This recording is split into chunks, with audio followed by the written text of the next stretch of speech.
Surrender to Him. Lord, I surrender my life to you today. Ask Him to heal you.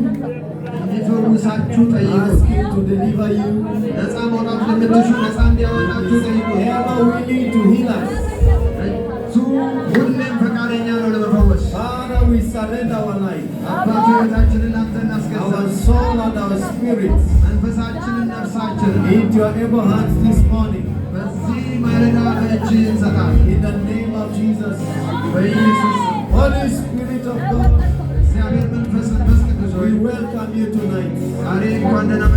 Take preeminence in this service. Perfect every issue of concern.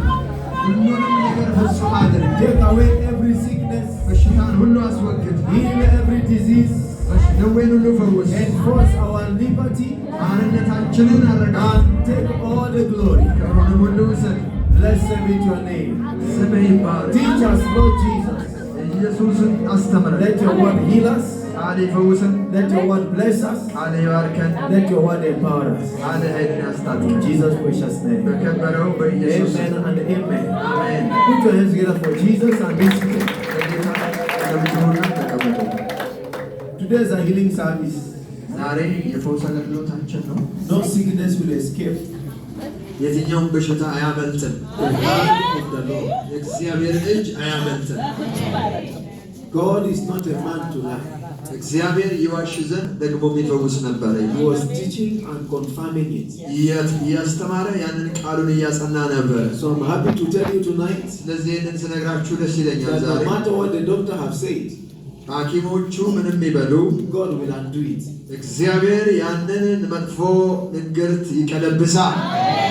Whatever is impossible, የማይቻል የሆነው ነገር በሰው we serve God of all possibilities. እኛ ደግሞ ሁሉን ቻውን እግዚአብሔርን ነው የምናመልከው። And the Bible says with God ለእግዚአብሔር ይላል መጽሐፍ ቅዱስ all things ሁሉም ይቻላል። are possible. ሁሉም ነገር ይቻላል። With God ለእግዚአብሔር all things. የሚሳነው ነገር No የለም። matter what the doctor have said. ሐኪሞች ምንም ይበሉ I had a testimony of a brother. የአንድ ወንድምን ሰው He was operated. ቀዶ ጥገና ተደርጎለት ነበር። He was in ICU. በአይሲዩ ውስጥ ነበር። And then the family were there. The doctors were telling them, ሐኪሞቹም ቤተሰቡም እዛ የጽኑ ህሙማን ክፍል ነበሩ አብረውት። your brother will not be able to come up. ወንድም በዚህ ጉዳይ የሚሳካለት አይመስለኝም እያሏቸው ነበር። This brother was there on stitches and everywhere. ብዙ ቦታ ደግሞ ተሰፍቷል። ይሄ ወንድም በዚያ He was in coma. በራሱን ስቶ ነበር። Why the doctors were still speaking to the family members? ሐኪሞቹ ለቤተሰቡ አባላት እየተናገሩ ሳሉ This brother woke up. ይሄ ወንድም ነቃ። He woke up. ነቃ። Not only waking up. አይነቃም ብሎ እኮ እያወሯቸው ነው። He came out of that bed. መንቃት ብቻ አይደለም ከአልጋው ላይ ተነሳ። Just to tell them that God is not a man. እግዚአብሔር ሰው እንዳልሆነ ሊያረጋግጥ ማለት ነው። If Lazarus was 4 days dead, 4 ቀን የሆነው ሞተው አልዓዛር ምታል ብለው ያሉትን ሰው he came out no stink. ምንም አይነት ሽታ አልነበረውም ሲወጣ።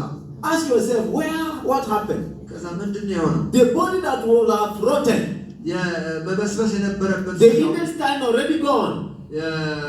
እሱ ሰው 4 ቀን ስለሆነ መበስበስ ነበረበት። But Jesus appeared there. ግን ኢየሱስ ተገለጠ። Everything changed.